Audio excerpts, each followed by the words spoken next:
1 Tawarik 16 ayat 34 berkata, bersyukurlah kepada Tuhan sebab Ia baik, bahwasanya untuk selama-lamanya kasih setianya. Mari kita nyanyikan lagu persekutuan kita, Allah itu baik. Katakan Allah itu baik. Allah itu baik, baik bagi tanya kasih setia yang menyediakan yang ku perlukan, menyatakan kebaikan, menyatakan kebaikan, menyatakan kebaikan. Kasih setianya tak pernah berubah. Kasih setianya tak pernah berubah. Dulu, sekarang, dan selamanya. Ajaiblah kebesaran namanya. Yesusku luar biasa. Mari kita nyanyikan kembali lagu persekutuan kita. Katakan Allah itu baik. Allah itu baik, baik bagiku. Bukannya kasih setianya yang menyediakan, yang menyatakan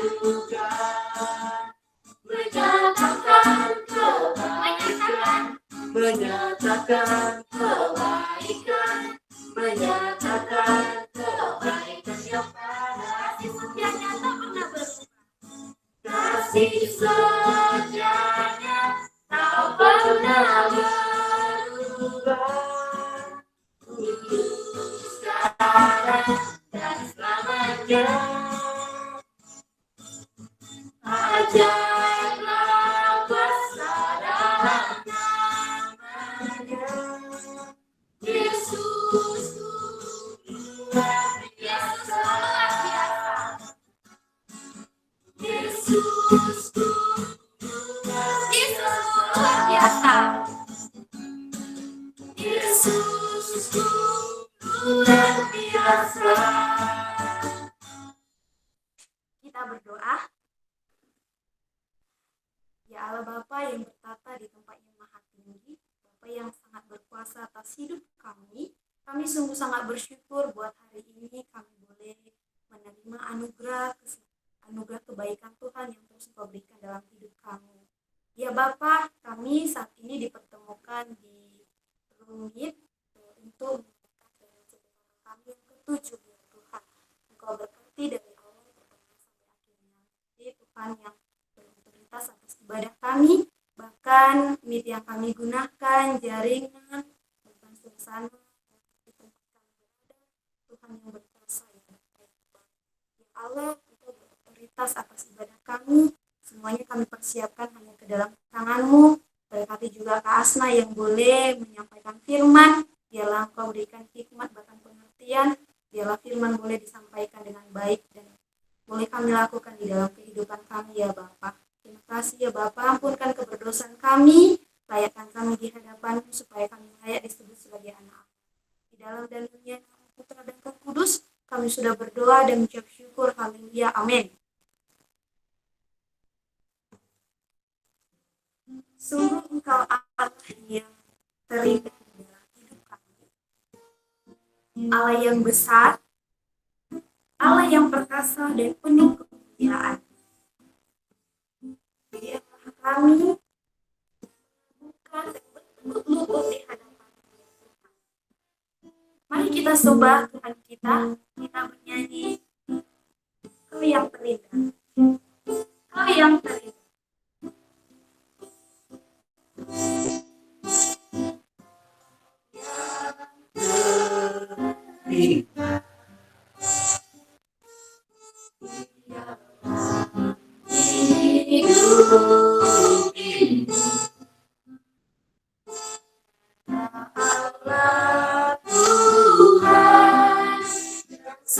seperti Engkau, besar perkasa, penuh kemuliaan.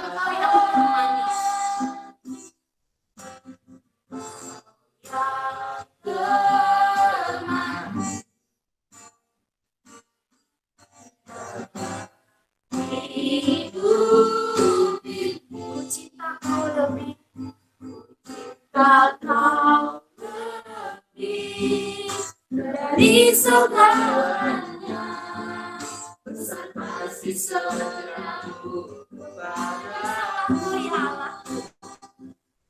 Sembah kau ya Allahku, ku tinggikan namamu selalu.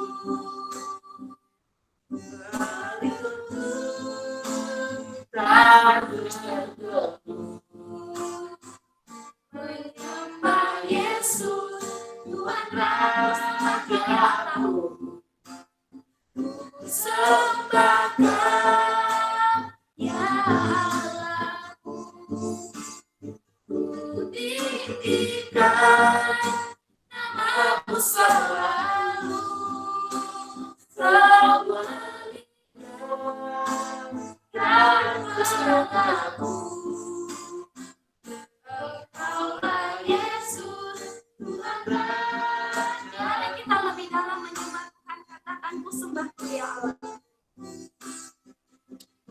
Sembah kau ya Allahku, ku tinggikan namamu selalu.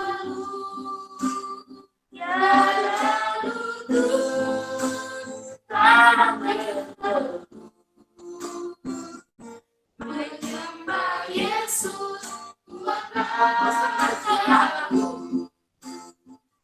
Sembah kau ya Allahku, ku tinggikan namamu selalu. Engkaulah Yesus,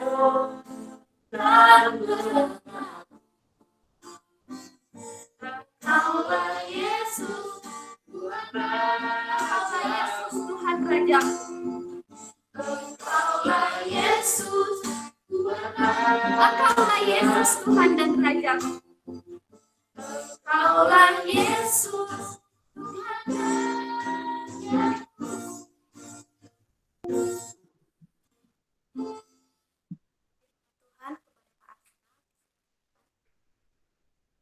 Shalom teman-teman yang dikasihi Tuhan, apakah suara saya sudah jelas? Ya, baik teman-teman, puji Tuhan kita bisa bertemu kembali pada malam hari ini ya. Dan saya berharap kita semuanya di dalam kondisi sehat.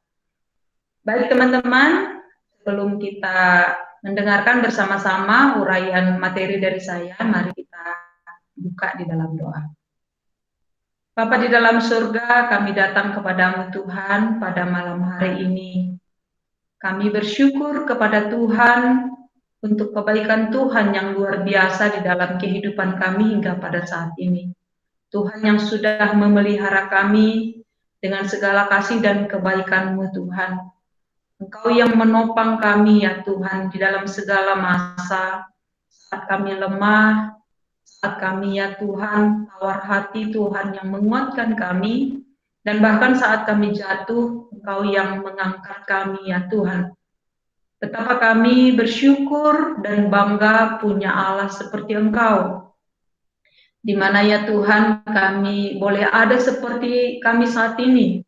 Ini bukan karena kekuatan kami, tapi karena kasih Tuhan yang terus setia Engkau nyatakan kepada kami dan yang terus menarik kami ya Tuhan, sehingga kala kami jatuh pun, kala kami jauh pun, kasih-Mu yang luar biasa itu, yang kembali merangkul setiap kami ya Tuhan, dan setiap kami mengalami itu Tuhan, kami sungguh terharu akan kasih-Mu yang begitu nyata dan real bagi kami setiap pribadi.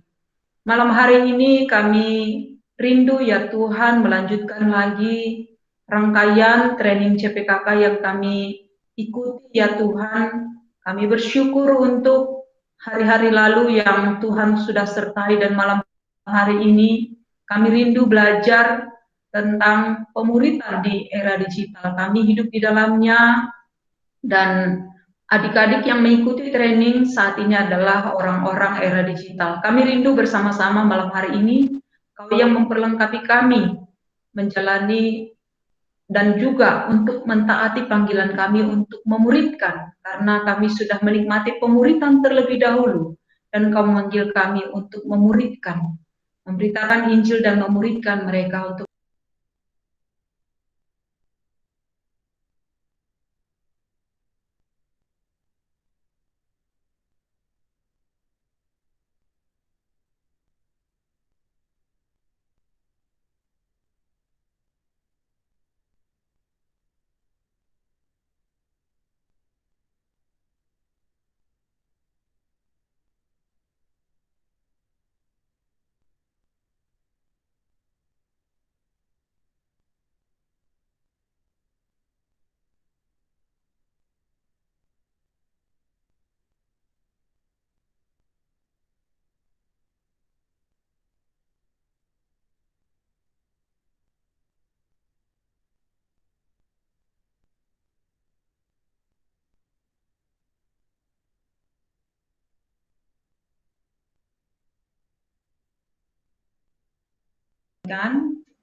matikan.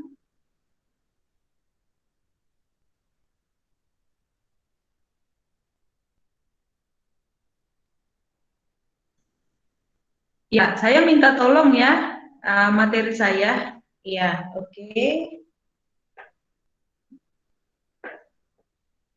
Ya, baik teman-teman, topik kita pada malam hari ini adalah pemuritan di era digital dan sebenarnya cocoknya teman-teman pembicaranya ini adalah teman-teman, karena teman-teman adalah orang-orang yang era digital yang akrab sekali dengan digital, yang melek teknologi gitu ya, dan saya sebenarnya perlu belajar sama teman-teman gitu ya. Jadi saya bukan orang di era digital gitu ya, bukan besar dan tumbuh di situ gitu ya, tapi saat ini saya bermigrasi gitu ya, bagaimana saya melakukan pelayanan dengan menggunakan teknologi digital gitu ya. Jadi malam hari ini barangkali teman-teman saya bisa berbagi hal-hal yang esensial, tapi saya pikir masalah kreativitas, bagaimana memuridkan di era digital, teman-teman lah jagonya sebenarnya yang saya perlu belajar dari teman-teman gitu ya.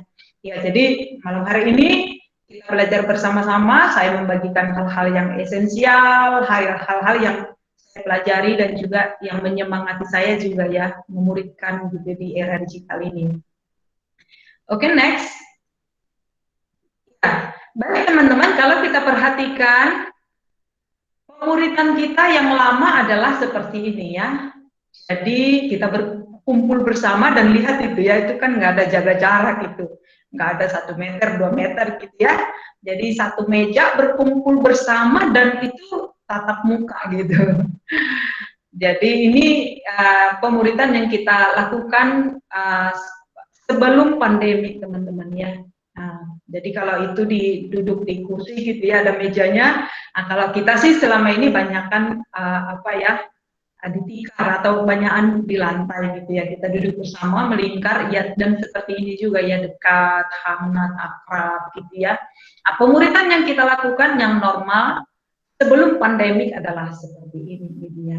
Ya, tapi selanjutnya mari kita lihat pemuritan di new normal ya. Teman-teman lihat itu laptop atau mungkin juga handphone ya, Android kita gitu ya, yang kalau kita lihat itu kita bayangkan dia ada di atas satu meja, tapi kan sebenarnya enggak ya. Jadi teman-teman bisa dari berbagai tempat gitu ya, bahkan ada mungkin yang di tempat tidur, macam-macam gitu, ada di ruang makan segala macam gitu ya. Dan waktu melakukan pemuritan seperti itulah yang terjadi ya. Jadi kita saling menatap tapi di layar-layar, baik itu melalui Android kita atau laptop kita gitu ya. Nah ini yang terjadi saat ini teman-teman di masa new normal dan pemuritan yang dilakukan adalah distance discipleship gitu ya.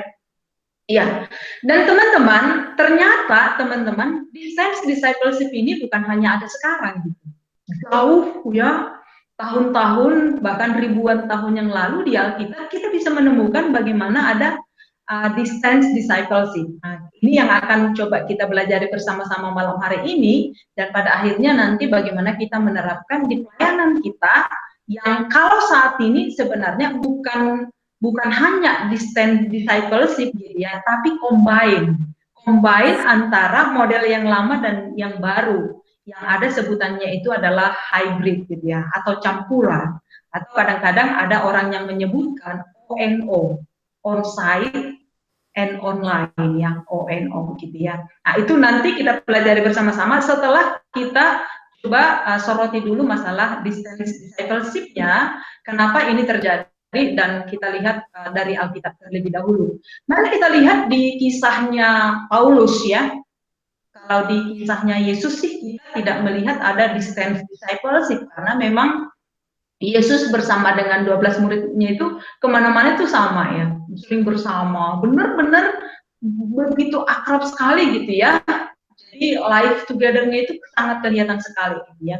Nah, Paulus akrab juga sih sebenarnya dengan orang-orang yang dilayaninya gitu ya. Bahkan dia kunjungan dari satu jemaat ke jemaat yang lain, dia tinggal di situ mengajar misalnya selama 2 tahun gitu ya. Nah, tapi teman-teman ada satu masa yang mengharuskan Paulus melakukan pelayanannya melalui apa teman-teman? Distance discipleship. Itu ketika apa teman-teman? Ketika Paulus mengalami penganiayaan, sehingga teman-teman kondisi penganiayaan dia dikejar dari satu tempat ke tempat yang lain, itu membuat teman-teman daerah itu merupakan sebuah daerah lockdown bagi dia. Jadi artinya dia nggak bisa masuk ke situ karena apa teman-teman? Nyawa dia kan terancam. Sehingga teman-teman, waktu dia harus pergi dari situ, teman-teman, apakah dia meninggalkan pelayanan penginjilan dan pemuritan ketika daerah itu lockdown dan dia tidak bisa ke situ gitu ya? Enggak, nanti akan kita lihat bersama-sama ya. Dia tetap melakukan pelayanan penginjilan dan pemuritan melalui apa? Nanti kita akan lihat bersama-sama. Oke, selanjutnya, yang kedua adalah ini benar-benar di karantina ya. Jadi kalau tadi daerahnya memang di lockdown dalam arti dia terancam gitu ya untuk ke daerah itu. Tapi kalau ini teman-teman adalah memang kondisi Paulus yang dikarantina di penjara gitu. Ya, jadi kalau ada istilah sekarang kan isoman ya, isolasi mandiri, itu benar-benar sendiri gitu ya. Itu juga yang dialami oleh Paulus. Ya, dia dikarantina, diasingkan, dimasukkan dalam penjara gitu ya. Jadi artinya secara tubuh teman-teman dia benar-benar terpisah dengan orang-orang yang dilayaninya. Jadi kita lihat Paulus sendiri di dalam Alkitab, kita lihat dalam hidupnya memang ada fase-fase gitu ya dalam pelayanannya, dia mengalami lockdown dan juga karantina, gitu ya, isolasi. Oke, selanjutnya dalam kondisi seperti itu teman-teman, apakah pelayanan terhenti? Apakah pemuritan terhenti? Tidak gitu. Nah, ini refleksi nih ya bagi kita PKK, karena ada hadir PKK di sini ya, bagi kita pengurus, baru juga bagi kita calon pemimpin kelompok kecil ya. Jadi kalau kita perhatikan ini teman-teman, satu sisi sekarang era digital, tapi memang ada situasi-situasi yang memang membuat kita gitu ya tidak bisa on-site discipleship yang model yang lama itu gitu ya, tapi distance discipleship. Kita lihat teman-teman yang dilakukan oleh Paulus adalah dalam pelayanannya misalnya teman-teman adalah dia memang pernah mengunjungi Korintus, Galatia ya, jemaat Galatia, Efesus, Filipi, Tesalonika gitu ya. Baru dia juga pernah mengunjungi, yang belum pernah dikunjunginya adalah itu jemaat di Roma dan Kolose ya. Itu belum pernah dikunjungi. Tapi teman-teman, bagaimana Paulus gitu ya melayani dari, bayangkan dia dari penjara loh gitu ya. Yaitu kepada jemaat di Efesus, Filipi, baru Kolose, baru ada surat yang pastoral secara pribadi itu kepada Timotius dan Filemon. Itu kan apa ya, dia nulis surat gitu ya, yang ini benar-benar dilayaninya dari penjara. Oke, selanjutnya ya, dan apa yang dilakukannya teman-teman ya.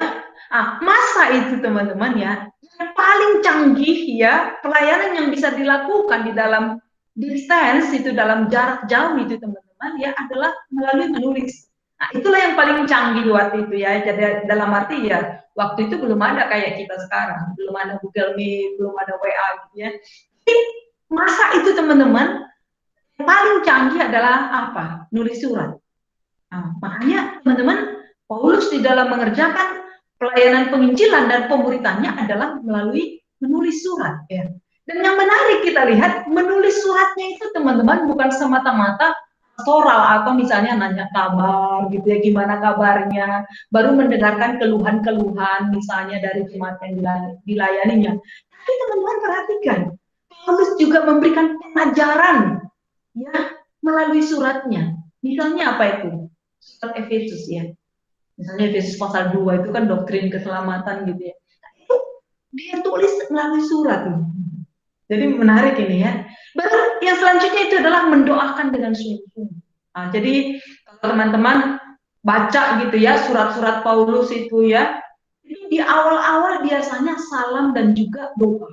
Wah, itu luar biasa itu ya. Nah, aku tidak pernah melupakan, aku selalu mengingat engkau di dalam doaku. Waduh, doa-doa yang memang sangat hangat gitu ya, penuh dengan kasih, dan juga itu dengan sungguh-sungguh. Bayangin aja ya, setiap kali aku mengingatmu dalam doaku, itu kan sungguh-sungguh gitu ya. Nah, itu dilakukan oleh Paulus. Baru juga ada mengasihi dengan kerinduan yang besar gitu ya. Itu dituangkan dia juga gitu ya. Kasih yang begitu besar itu melalui suratnya. Baru juga memberikan dorongan dan teguran. Ya, jadi misalnya kepada Timoteus, ketika Timoteus ya waktu itu mengalami kelesuan karena kakak rohaninya itu Paulus di penjara, dia kan merasa sedih dan juga dia merasa terancam gitu ya. Ini memberitakan Injil kok kayak gini. Nah, makanya Paulus waktu itu memberikan dorongan. Jangan malu, jangan tawar hati gitu ya dalam memberitakan Injil. Baru ditegur oleh Paulus juga bahwa dia mengatakan bahwa Allah memberikan kepada kita roh ketakutan. Nah, dia mengatakan seperti itu. Itu kan jadi ada di dalamnya teguran, tapi juga ada di dalamnya semangat dan dorongan. Baru yang menarik teman-teman, ini mengirimkan kunjungan rekan sekerja. Iya, jadi dalam arti waktu dia tidak bisa datang gitu ya ke satu daerah yang dilayaninya, dia mengutus gitu ya. Misalnya mengutus gitu ya, ini menarik gitu ya. Jadi waktu tubuhnya nggak bisa pergi, waktu dirinya nggak bisa pergi, ya dia mengutus yang lain. Baru juga teman-teman bahkan dalam keterbatasan yang ada, dia merencanakan gitu kunjungan langsung, dalam arti saat ini sulit, ada keterbatasan, tapi dia merencanakan ada kunjungan-kunjungan langsung gitu ya di dalam momen ke depan, momen waktu tertentu gitu ya. Oke, selanjutnya mari kita lihat ya surat dari Paulus kepada Timoteus, anakku yang sah di dalam iman. Wah, jadi suratnya itu teman-teman personal, hangat, akrab, ya. Dan di dalamnya itu ada doa juga di dalamnya. Kalau kita lihat 1 Timotius 1 ayat 1 ini ya. Oke, selanjutnya baru mendoakan dengan sungguh-sungguh. Ini tadi yang saya katakan ya. Mengucap syukur setiap kali aku mengingat kamu. Wah, indah ini ya, gitu ya. Jadi jemaat di Filipi itu ada di dalam ingatan Paulus. Jadi setiap Paulus mengingat mereka, Paulus mengucap syukur. Baru juga dikatakan setiap kali aku berdoa. Jadi ini menunjukkan intensitas doa ya, bahwa Paulus sering mendoakan jemaat yang ada di Filipi itu ya. Baru menarik lagi Kolose 1 ini ya, bahkan dikatakan kami tidak ada berhenti berdoa untuk kamu. Wow gitu. Ya, berarti saya teringat ini akan nasihatnya ya, tetaplah berdoa. Di 1 Tesalonika 5 ayat 17 itu loh. Ini dinyatakan oleh Paulus, saya tetap berdoa, tidak berhenti-henti berdoa gitu loh. Wah, ini kan luar biasa juga ini, kita lihat ya bagaimana dia melayani orang-orang yang sebenarnya terpisah dari dirinya gitu ya. Oke, selanjutnya baru mengasihi dengan kerinduan besar. Jadi dikatakan di dalam bagian ini ya, karena Allah yang kulayani dengan segenap hatiku dalam pemberitaan Injil anaknya adalah saksiku bahwa dalam doaku aku selalu mengingat kamu, gitu ya. Aku berdoa semoga dengan kehendak Allah aku akhirnya beroleh kesempatan untuk mengunjungi kamu. Jadi kalau konteksnya ini adalah ini jemaat yang memang dia belum pernah kunjungi gitu ya, dan dia rindu gitu untuk mengunjungi jemaat itu gitu ya. Dan bahkan dia bilang bahwa aku telah sering berniat untuk datang kepadamu, tetapi hingga kini selalu aku terhalang agar di tengah-tengahmu aku menemukan buah. Wah, ini luar biasa juga ini ya, surat yang ditulis oleh Paulus. Oke, selanjutnya baru memberikan dorongan dan teguran, ya, dikatakan sebab Allah memberikan kepada kita bukan roh ketakutan ya, ini ada di dalam 2 Timotius ya, di kitab di 2 Timotius pasal yang pertama ini ya, jangan malu bersaksi ya, ini kan teguran. Tapi teguran sekaligus kita lihat di sini ada dorongan juga yang diberikan oleh Paulus kepada Timotius. Oke, selanjutnya baru mengirimkan kunjungan rekan sekerja. Jadi di apa ya, Paulus mengutus Titus ke Korintus ya. Nah, baru waktu diutus Titus ke Korintus itu bawa surat, intinya itu teguran terhadap jemaat Korintus ya. Jadi dikatakan di sini syukur kepada Allah yang oleh karena kamu mengaruniakan kesungguhan yang demikian juga dalam hati Titus untuk membantu kamu ya. Memang ia menyambut anjuran kami, tetapi dalam kesungguhannya yang besar itu ia dengan sukarela pergi kepada kami. Jadi ini ada utusannya gitu ya, supaya jemaat yang ada di tempat itu ya benar-benar bisa diberikan, kalau di konteksnya di sini kan ada dikatakan teguran. Nah, jadi para penggembalaannya di sini adalah kebutuhannya adalah kebutuhan akan teguran.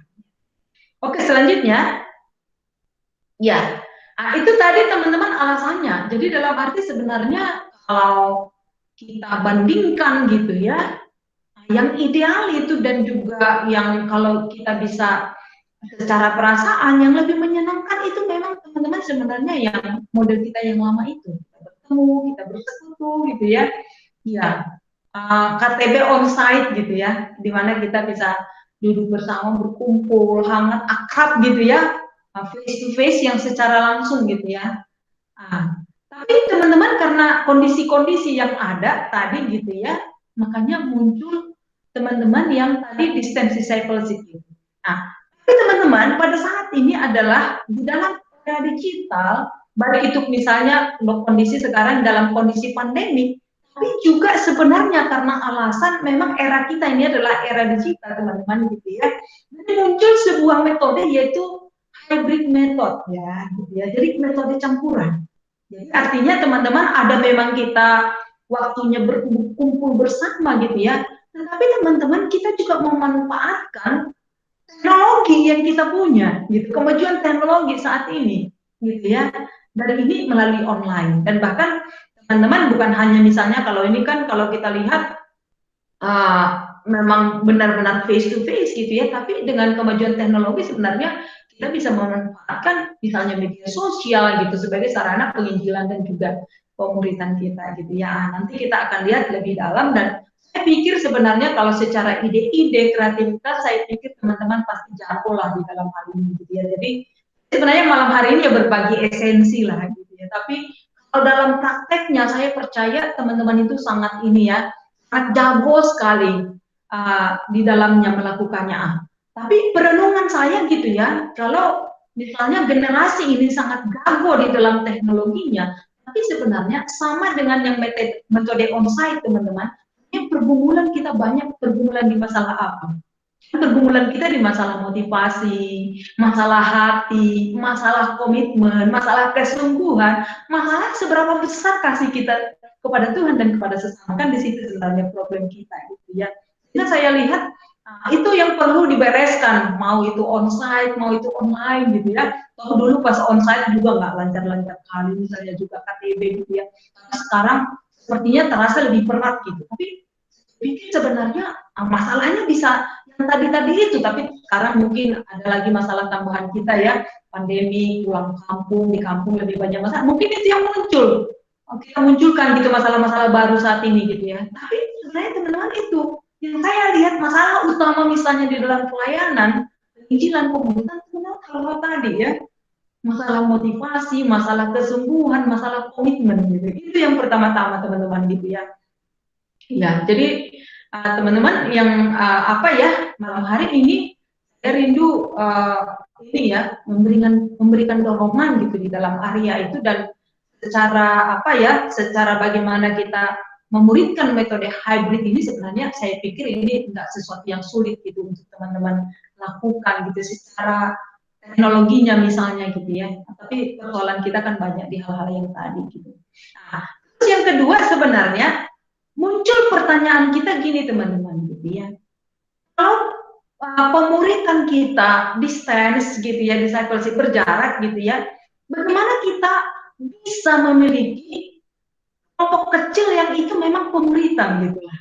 Jadi artinya dari kelompok itu benar-benar dihasilkan gitu ya murid-murid Kristus. Nah, ini kan kalau distance kan ini kita jarang bersama, misalnya gimana sharing hidupnya, gimana hidup bersamanya, gimana teladannya bisa aku lihat kan misalnya gitu ya, karena kalau kita lihat Yesus memang bersama-sama teman-teman gitu ya.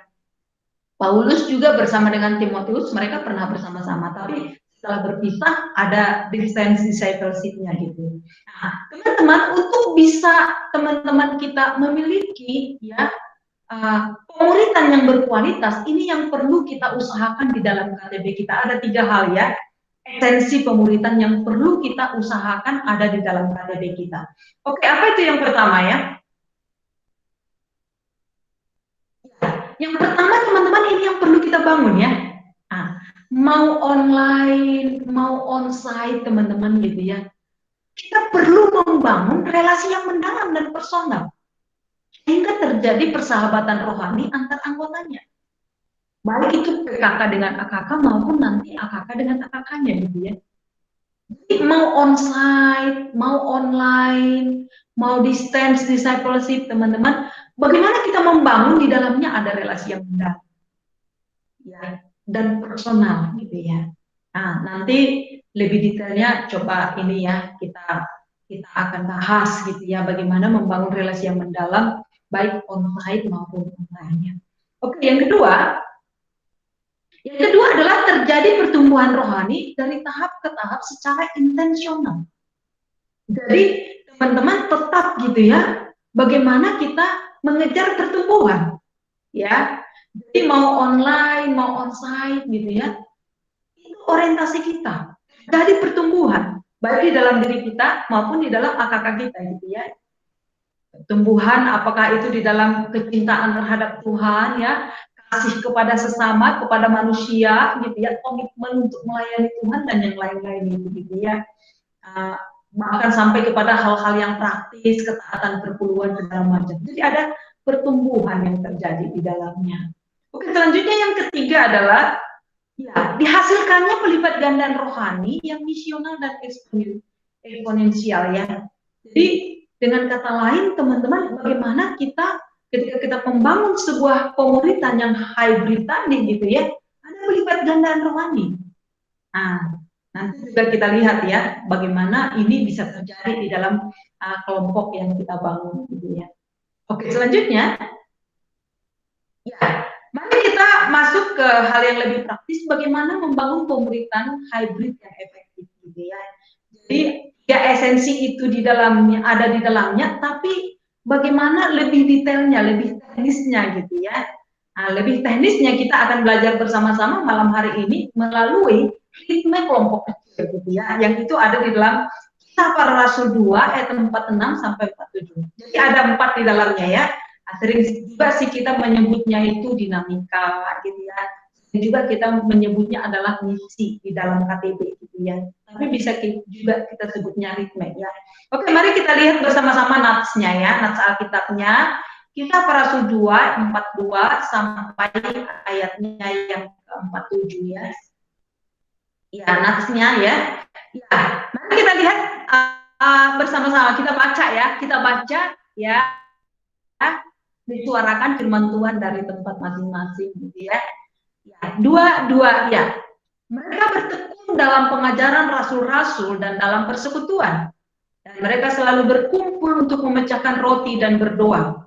Maka ketakutanlah mereka semua, sedang rasul-rasul itu mengadakan banyak mujizat dan tanda, dan semua orang yang telah menjadi percaya tetap bersatu. Dan segala kepunyaan mereka adalah kepunyaan bersama, dan selalu ada dari mereka yang menjual harta miliknya, lalu membagi-bagikannya kepada semua orang sesuai dengan keperluan masing-masing. Dengan bertekun dan dengan sehati mereka berkumpul tiap-tiap hari dalam bait Allah. Mereka memecahkan roti di rumah masing-masing secara bergilir dan makan bersama-sama dengan gembira dan dengan tulus hati sambil memuji Allah. Dan mereka disukai semua orang, dan tiap-tiap hari Tuhan menambah jumlah mereka dengan orang yang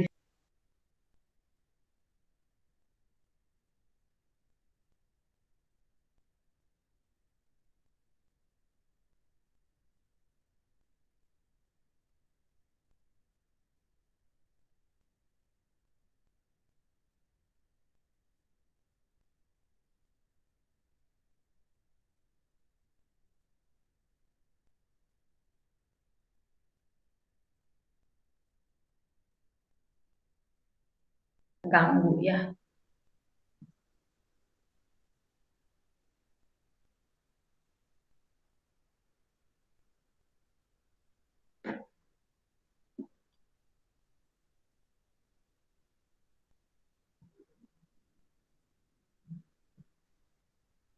Oke, selanjutnya.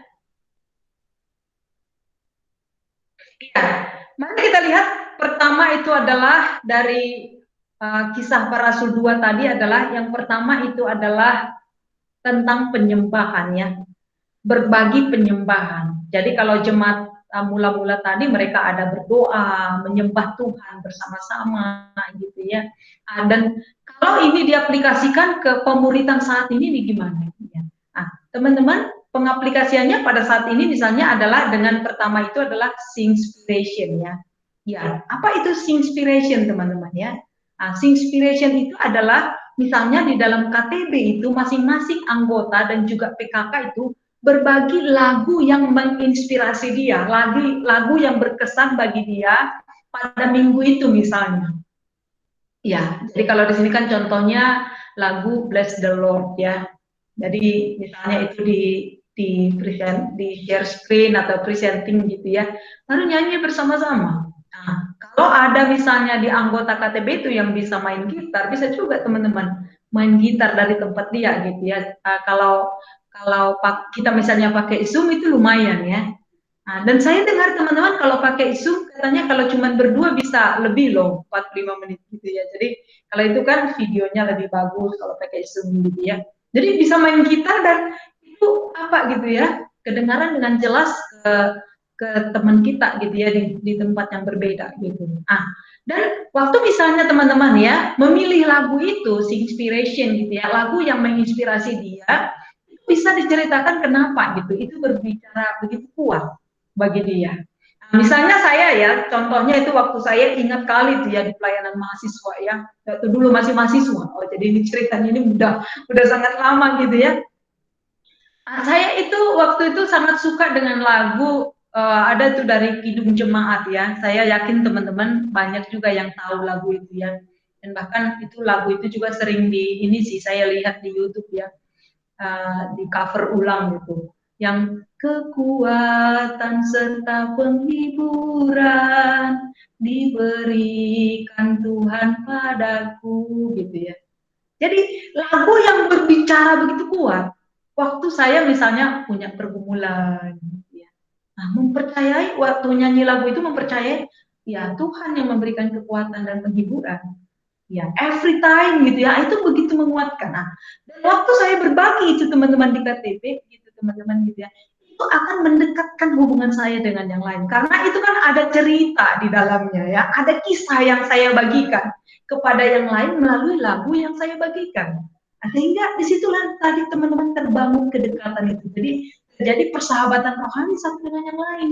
Jadi kita memang membagikan hidup kita di dalamnya gitu ya. Jadi bukan hubungan yang dangkal, tapi di situ ada berbagi kehidupan, tapi melalui lagu gitu loh. Lagu yang begitu menginspirasi dan lagu yang begitu menghiburkan. Ya, jadi artinya baik itu online maupun ya onsite gitu teman-teman gitu ya. Lihat ini bagus gitu pendekatan ini. Jadi memilih lagunya adalah memang benar-benar lagu yang menginspirasi saya dan yang lain nanti bisa juga berbagi lagi gitu ya. Dan yang selanjutnya tentu bisa melalui Mazmur ya. Mazmur yang mana yang berbicara begitu kuat bagi dia gitu ya. Jadi kalau kita tahu Mazmur itu kan kidung pujian pemazmur gitu ya. Jadi kita bisa memilih gitu ya mana itu yang berbicara mewakili gitu pengalaman kita, perasaan kita misalnya di minggu itu mendekatkan lagi gitu ya antara satu dengan yang lain. Baik, yang kedua adalah berbagi pengajaran ya, baik itu waktu teduh dan juga Bible study ya di dalam KTB gitu ya. Ya. Yang pertama adalah sharing saat teduh ya, satu dengan yang lainnya ya. Nah, jadi ini kan saya lihat satu hal yang pentingnya yang dimiliki seseorang yang sudah percaya kepada Kristus adalah punya waktu-waktu bersama dengan Tuhan. Nah, saya teringat teman-teman, Yohanes pasal yang ke-15 ya, berbicara tentang pokok anggur dan ranting. Ya, ranting tidak bisa hidup dan tidak akan berbuah kalau tidak melekat di pokok anggur. Rantingnya kan itu murid-murid ya, pokok anggurnya kan itu Yesus. Tidak, bagaimana kita teman-teman ya memiliki hubungan pribadi dengan Tuhan, yaitu ya melalui waktu-waktu teduh itu ya, setiap harinya. Jadi baca firman gitu ya. Nah, di dalam ayat 5 kan dikatakan ya, nah, tanpa tinggal di dalam ini pokok anggur, kau tidak dapat berbuat apa-apa. Kan itu dikatakan di situ gitu ya.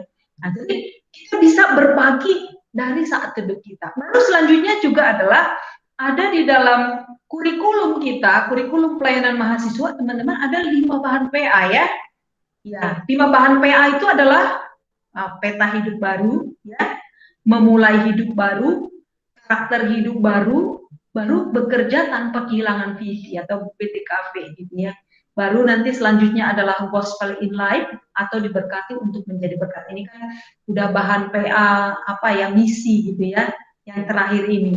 Nah, ini urutannya teman-teman gitu ya. Jadi artinya di dalam KTB kita bisa Bible study, belajar Alkitab atau PA gitu ya, dengan bahan ini yang sesuai dengan kurikulum kita. Oke, selanjutnya.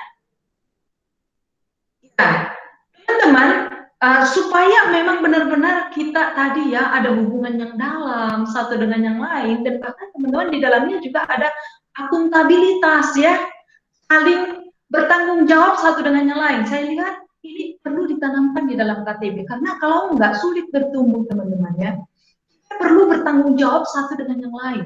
Hidup kita perlu diawasi oleh yang lain gitu ya. Di dalam konteks komunitas memang murid Kristus yang sama-sama rindu untuk mengenal Tuhan. Jadi sebenarnya saya bisa nggak hidupnya suka-suka enggak? Ya. Bukan hanya karena kita murid Kristus, tapi karena kita tubuh Kristus.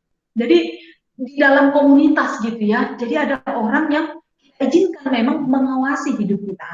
Salah satunya kalau di dalam pengajaran teman-teman adalah tanggung jawaban kita adalah misalnya gitu ya. Kita ada kesepakatan di KTB bagaimana kita sharing saat teduh setiap hari dan itu di grup kita buat gitu ya.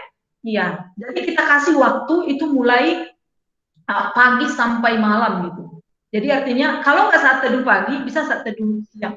Kalau nggak saat teduh siang bisa sore, bisa malam gitu. Jadi artinya bagaimana hari itu kita berkomitmen bersama di KTB teman-teman gitu ya, berbagi apa yang kita dapatkan dari saat teduh kita. Nah, jadi kayak ini ya, ayat yang paling berkesan Roma 12 ayat 11.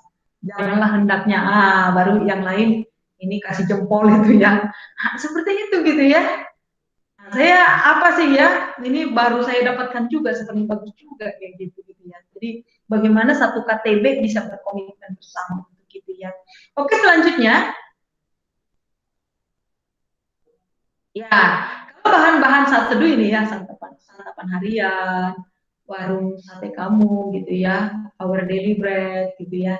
Nah, jadi ya dan inilah banyak lah gitu ya. Tapi memang mendorong kita memakai apa ya, bahan-bahan renungan yang berkualitas lah, yang penggaliannya bagus. Jangan dari awal sampai akhir cerita atau ya cerita hanya 4 kalimat di akhir gitu misalnya apanya ya firman Tuhan gitu ya.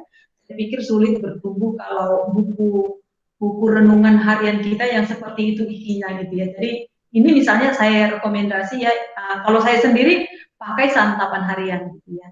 Nah, sekarang ada juga sih itu punyanya Perkantas ya, Perkantas Nasional apa gitu judulnya itu. Itu saya suka juga, dia cocok kali kayaknya itu untuk generasi sekarang. Dia isinya singkat gitu. Nah, tapi penggaliannya bagus, baru dia juga aplikasinya juga apa ya mendarat gitu ke kehidupan sehari-hari itu bagus gitu ya. Nah, saya lupa namanya ya, tapi punya Litanas gitu ya, punya literatur Perkantas Nasional ya. Oke, selanjutnya yang ketiga adalah berbagi persekutuan ya. Jadi apa yang mau didoakan, apa yang mau disyukuri. Lihat ini teman-teman, ini berbicara kehidupan kita lagi yang kita bagikan. Enggak di situ. Di sini terjadi tadi ya, kedekatan, persahabatan rohani gitu ya. Benar-benar terjadi di sini gitu ya. Ya, jadi masing-masing berbagi apa yang menjadi pergumulannya gitu ya. Apa yang mau didoakan, baru juga apa yang disyukuri gitu. Nah, saya berpikir kalau kita bersedia seperti ini di KTB gitu ya, kedekatannya, keterbukaannya pasti ada satu kedekatan gitu, satu dengan yang lainnya ya. Ya, oke selanjutnya. Ya, yang keempat adalah berbagi pelayanan gitu ya. Yaitu di dalam tubuh Kristus dan juga bagi dunia. Di dalam komunitas satu dengan yang lain juga gitu ya. Dan bagi dunia milik kepunyaan Tuhan gitu ya. Ya, misalnya bersaksi, konkretnya bagaimana nanti kita lihat terlibat dalam pelayanan, melayani keluarga, bantu teman yang membutuhkan gitu ya. Nah, itu kan berbagi pelayanan yang kita lakukan dari KTB gitu ya, baik itu di dalam maupun nanti bergerak keluar gitu ya, bermisi. Ada pelayanan dari KTB itu ya. Ya, oke next. Ya, mari kita lihat ini teman-teman ya. Nah, kalau yang gambar pertama itu kan small group atau KTB. Jadi itu kan kita membangun ke dalam ya. Baik itu pengajarannya tadi, ada penyembahan, bangun karakter gitu ya. Ya, tapi tentu kita teman-teman bukan mau membentuk sebuah komunitas yang asik ke dalam. Gitu. Tapi teman-teman perhatikan itu ya, missional community ya, dari bergerak keluar tuh ya. Ya, lihat panah-panahnya itu keluar gitu ya. Jadi punya dampak keluar. Sekeliling kita, keluarga kita ya, satu kampus kita gitu ya, dan bahkan bagi dunia ini. Teman-teman, di tengah-tengah era digital ini teman-teman, saya makin apa ya, makin melihat gitu potensi bagaimana kita mengubah dunia ini. Ya, karena teman-teman kita bisa punya akses seluas-luasnya ya sampai ke ujung-ujung bumi. Itu luar biasa saya lihat ya, dengan kemajuan teknologi itu luar biasa gitu. Dan bahkan misalnya konteks sekarang kan nggak heran ya, misalnya saya melihat ada orang gitu ya bisa dapat teman dari mana aja gitu ya, mau dari Amerika mau apa, mereka video call gitu ya. Jadi itu teman-teman di era digital tuh misi itu bisa seluas-luasnya gitu. Nah, potensinya sangat besar dan itu sesuatu yang sangat mungkin gitu kita kerjakan pada saat ini. Oke selanjutnya, ya, contoh yang lain gitu ya dalam ritme keempat dalam apa ya pelayanan itu atau pengutusan, sering juga dikatakan pengutusan gitu ya. Bagaimana di dalam KTB itu memiliki lifestyle apa ya evangelism gitu ya. Jadi memiliki gaya hidup penginjilan, suka penginjilan gitu. Nah, teman-teman ini kan sering jadi sorotan ya kalau di pelayanan mahasiswa, sehingga teman-teman mari kita melihatnya secara sederhana gitu ya. Nah, untuk memiliki gaya hidup ini, tiga hal ini teman-teman yang perlu kita lakukan.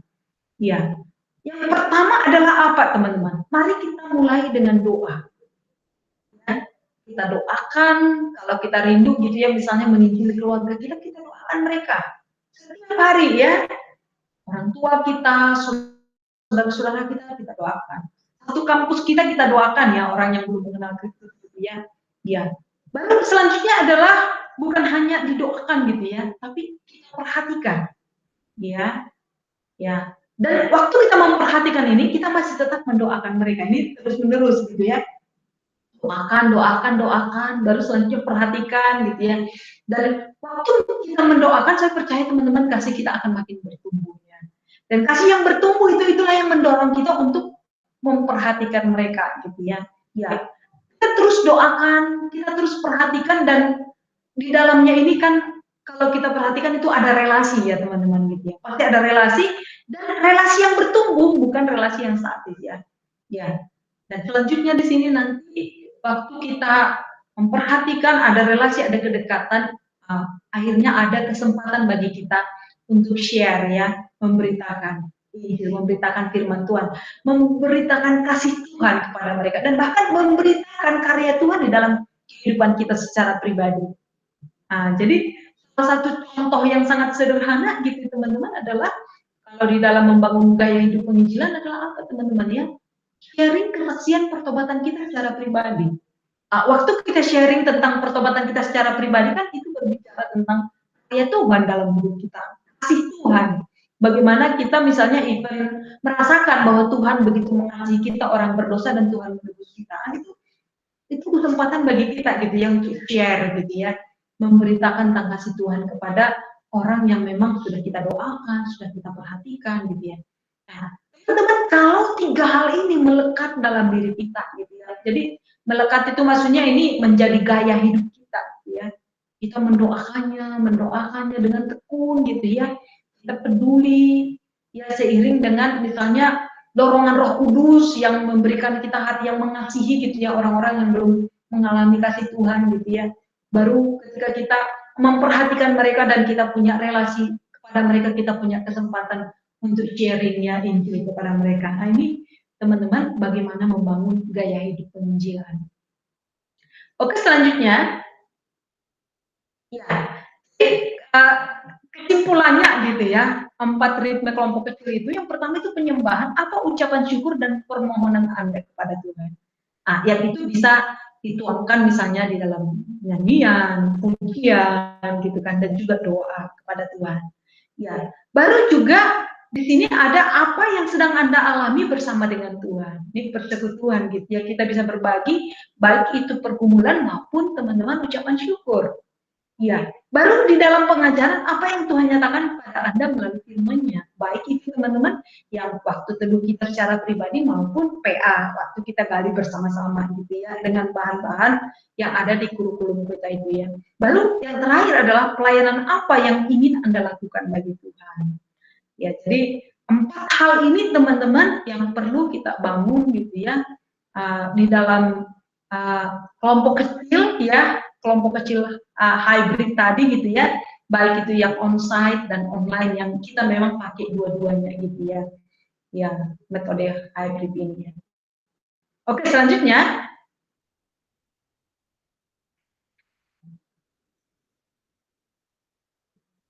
ya, terus teman-teman bagaimana kita ini ya menentukan proporsinya ini, ritme ini gitu ya.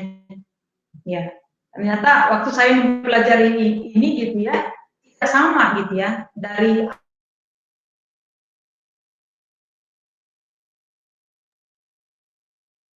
kita juga kalau alumni satu kota masih bisa tetap KTB kayak Kak Ruth dan kawan-kawan kan karena satu kota masih bisa tetap KTB bersama gitu.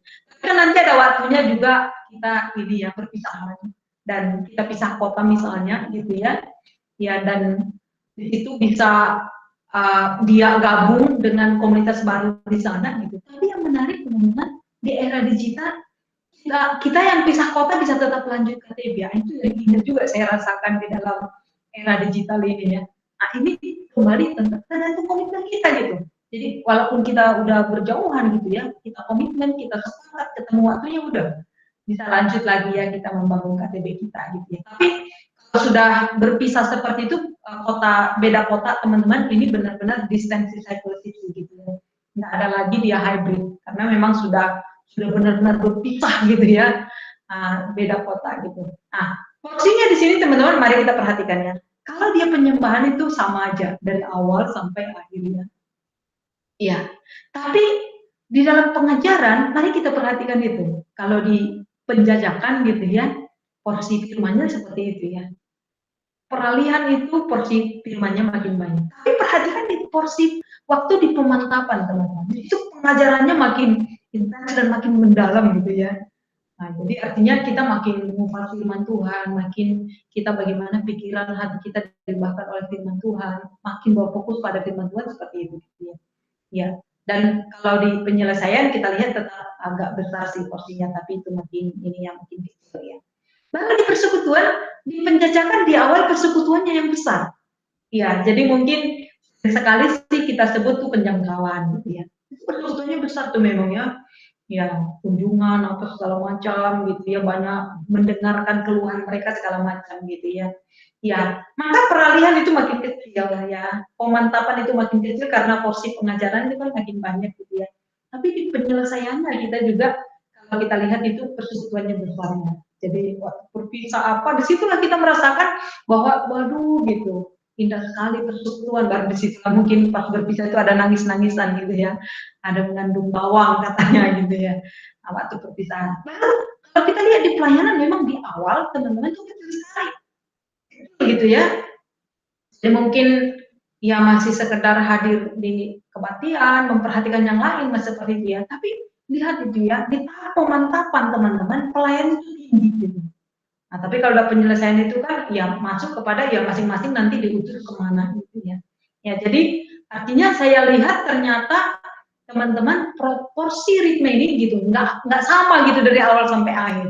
Tapi ada kita lihat porsi-porsi yang lebih besar di dalam fase-fase ini. Oke, selanjutnya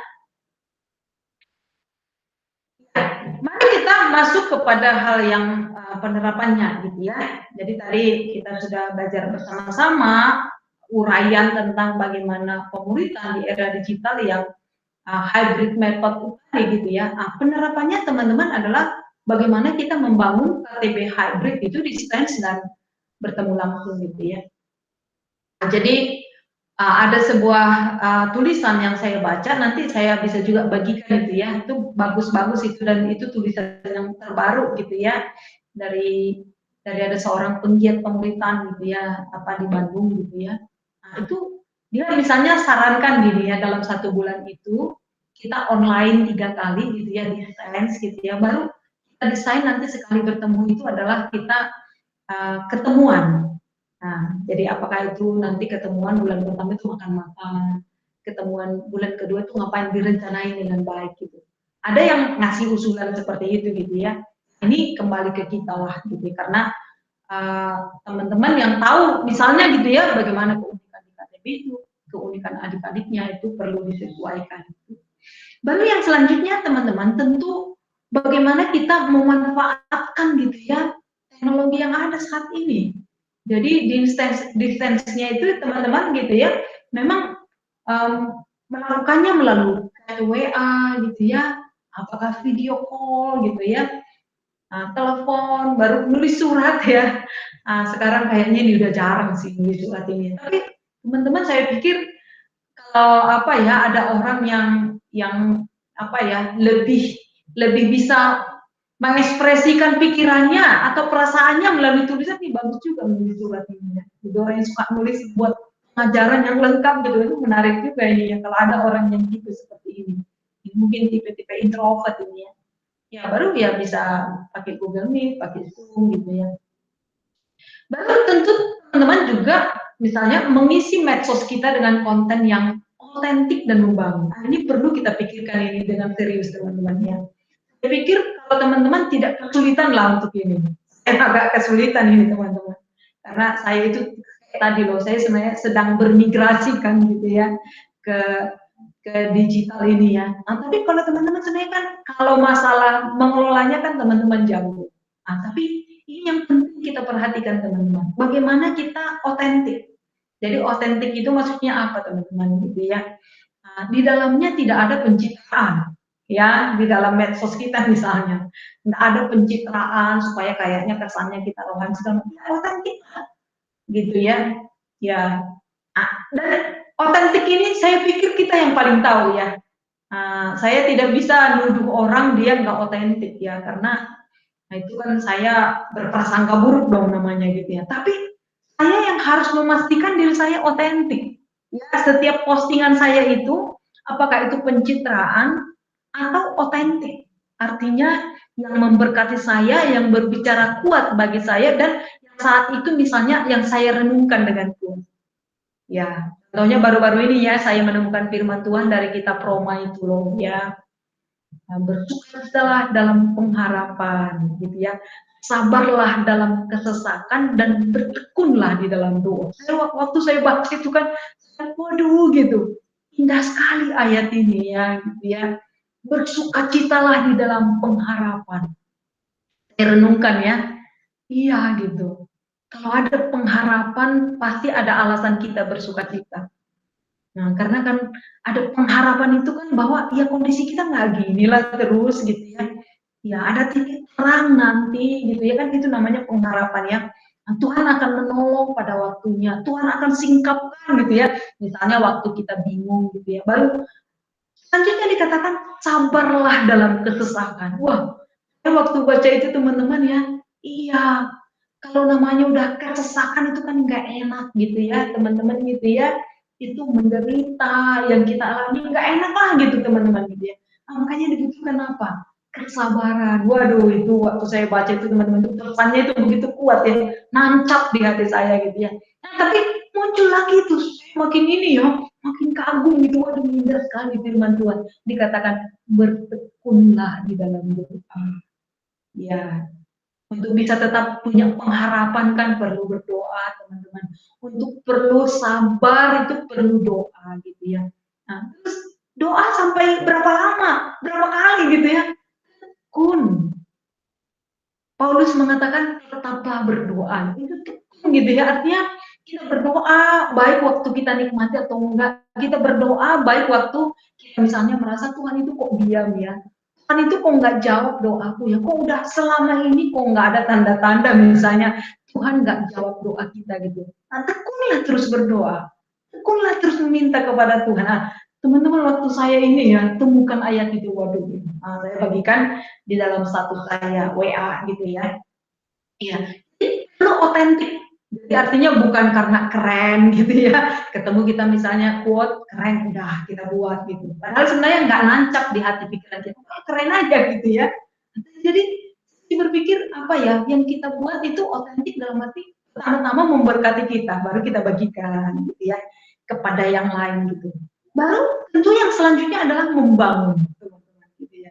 Nah, jadi ini coba ya nanti ini kita yang ada PKK di sini ya, baik juga ini yang PKK ya, coba nanti medsos kalian ya, tes yang dua ini, otentikkah, itukah diri kalian gitu ya.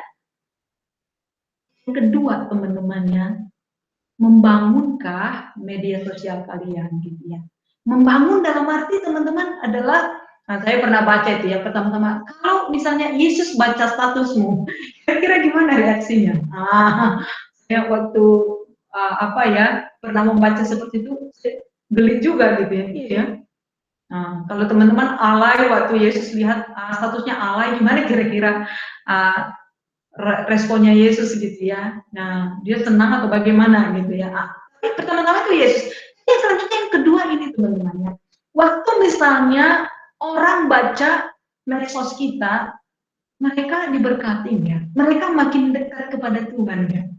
Nah, itu yang perlu saya pikir juga satu yang perlu benar-benar ini ya kita pikirkan, pertimbangkan gitu medsos kita. Tentu teman-teman ini, waduh gitu ini kita anak-anak muda kok kayaknya jadi kolot, jadi kayak firman Tuhan, enggak juga gitu. Saya pikir misalnya ya sebuah kisah yang kita buat di status kita yaitu misalnya tentang uh, apa ya manisnya persahabatan gitu. Nah, teman-teman itu kan gambaran gambaran kehidupan anak Tuhan ya. Walaupun di dalamnya nggak ada kita sebut Kristus gitu, tapi bagaimana misalnya status kita ketemu sama teman kita, sukacita, sudah lama bersama dan penanggungan itu kan teman-teman itu apa ya memberkati.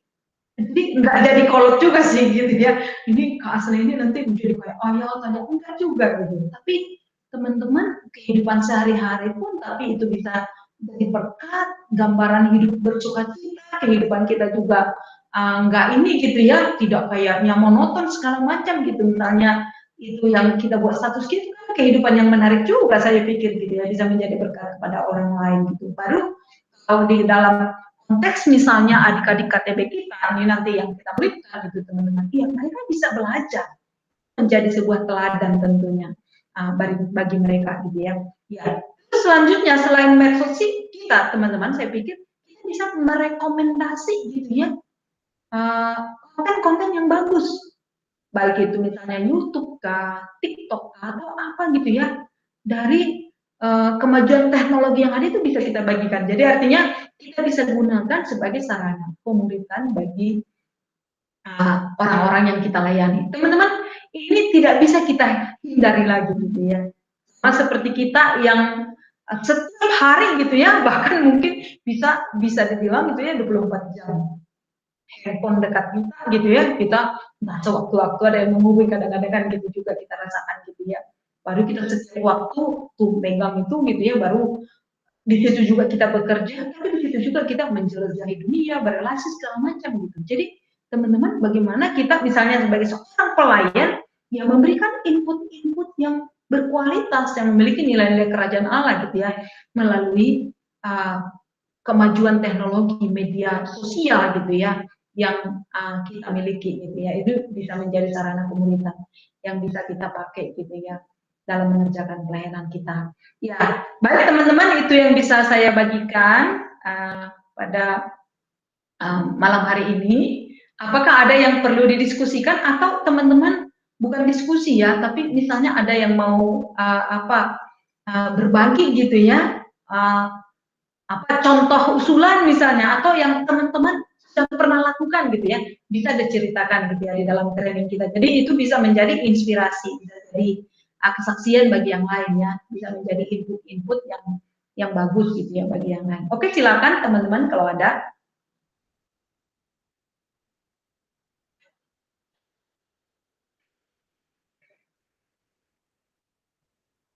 Apakah ada?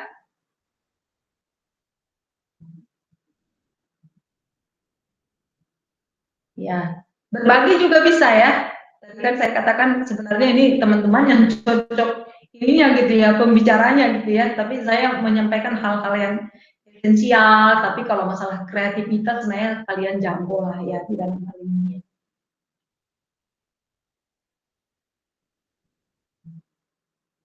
Oke, silakan. Apakah ada teman-teman?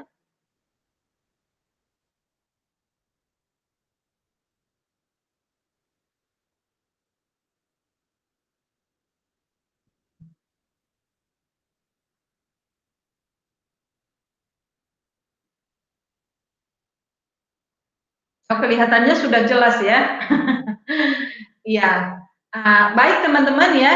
Uh, dari kan ini ya metode training kita ini kan setiap training itu ada latihannya gitu ya. Jadi artinya mendaratkan apa yang kita dapatkan ke penerapan kan itu ya sebenarnya tujuannya itu ya.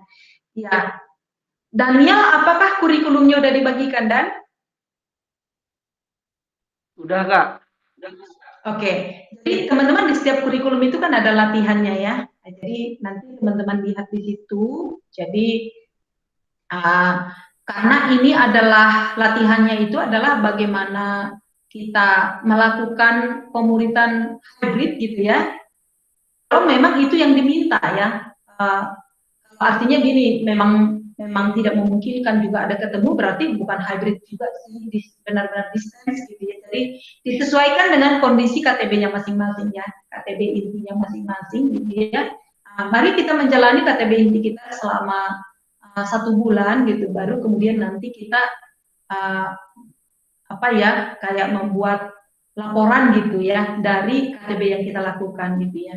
Nah, jadi nanti bisa teman-teman ikuti di kurikulum itu apa yang perlu dilakukan berkaitan dengan. Jadi ini waktunya sebulan ya, karena kan perlu kita terapkan dulu gitu ya di KTB yang kita punya pada saat ini. Nah, makanya ini misalnya teman-teman ya, kalau KTB-nya nggak jalan ini sebagai dorongan ya. Coba diterapkan ini. Jadi kalau selama ini ada kendala di apakah jaringan atau kendala yang macam-macam gitu ya. Nah, mari kita teman-teman kita apa ya, kan ini sudah kita belajar bersama-sama, oke apa yang bisa kita lakukan gitu ya. Yang paling apa kan nulis surat ya. Nulis surat kan satu arah. Jadi istilahnya dia pun misalnya nggak terlalu respon, kita masih bisa nulis surat atau ya WA dia tiap hari ya, tiap pagi WA, tiap pagi WA, tiap pagi WA. Dalam arti ya gitu ya, apa yang bisa kita lakukan, ya kita lakukan apa yang menjadi bagian kita. Gitu. Jadi istilahnya kita memang nggak langsung menyerah gitu ya dengan keadaan misalnya gitu ya dari teman-teman KTP kita, atau bahkan mungkin dari PKK kita ya. Kadang-kadang saya dengar itu isunya juga kadang-kadang yang jadi kendala itu di PKK-nya gitu ya. Ya, baik teman-teman, itu yang bisa saya bagikan pada malam hari ini. Selanjutnya saya kembalikan kepada MC, lalu nanti kita akan tutup dalam doa.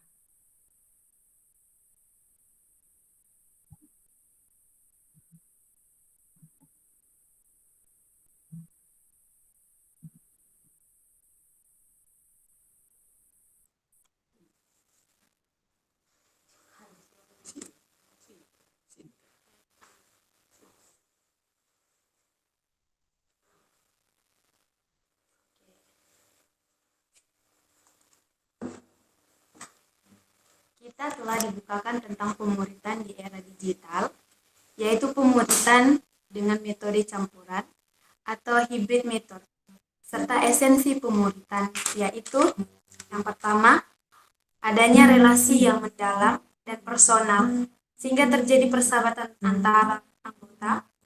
Yang kedua, terjadi pertumbuhan rohani dari tahap ke tahap serta secara intensional. Serta yang ketiga, dihasilkan pelipat gandaan rohani yang visional ekspor. Ya. Mari kita nyatakan komitmen kita di hadapan Tuhan. Mari mengambil tugas yang diberikan Tuhan. Kita nyatakan komitmen kita lewat lagu pujian. Hari ini tugas kami. Berikan pada kami hati yang mengasihi.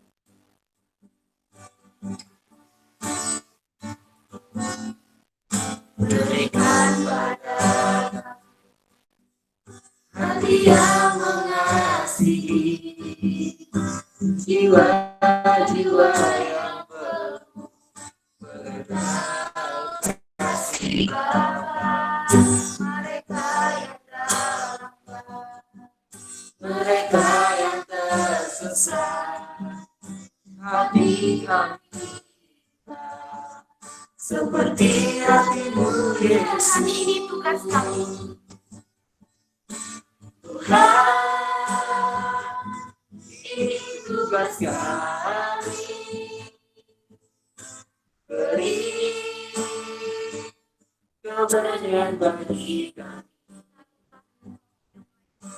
Lalulah Kau yang rela melayani dan menyenangkan hati Tuhan, itu yang kuingini. Mari kembali kita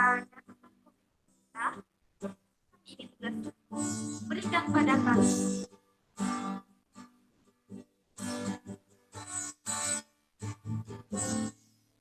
Berikan pada kami hati yang mengasihi, jiwa-jiwa yang penuh kasih Bapa. Mereka yang terluka, mereka yang tersesat, hati kami tiba seperti hatimu Yesus. Ini tugas kami, Tuhan, ini tugas kami. Beri keberanian bagi kami. Taruhlah Roh yang rela melayani dan menyenangkan hati Tuhan, itu yang Tuhan. Ini tugas kami, Tuhan, ini tugas kami. Beri keberanian bagi kami. Taruhlah roh yang rela melayani dan menyenangkan hati Tuhan, itu yang ku Dan menyenangkan hati Tuhan. dan menyenangkan hati Tuhan, itu yang ku Dan menyenangkan hati Tuhan, itu yang ku ingin. dan menyenangkan hati Tuhan, itu yang ku ingini.